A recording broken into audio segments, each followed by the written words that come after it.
Breaking news, kecelakaan depan Punti Kayu, hantam truk Fuso sedang parkir pengendara motor tewas.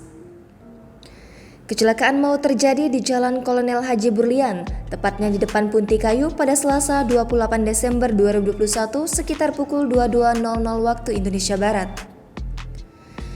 Dari insiden ini, seorang pengendara sepeda motor bernama Yonneo Novelis, 27 tahun, warga Jalan Lukman Idris, Lorong Malaka, Sukajadi, Talang Kelapa, Kabupaten Banyuasin meninggal dunia di lokasi.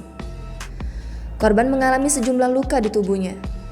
Kasat Lantas Polrestabes Palembang Komisaris Polisi Irwan Andeta mengatakan, kecelakaan ini melibatkan Honda Verza BG 3530ZR dengan mobil Fuso roda 6 yang terparkir dengan nomor polisi BG 8187JD. Korban berjalan dari samping Museum Bala Putradewa hendak mengarah Simpang Talang Buruk Palembang. Setiba di TKP, laka lantas menabrak mobil Fuso. Untuk pengendara truk Fuso diketahui bernama Irhandi dan sudah diamankan Satlantas untuk dimintai keterangan.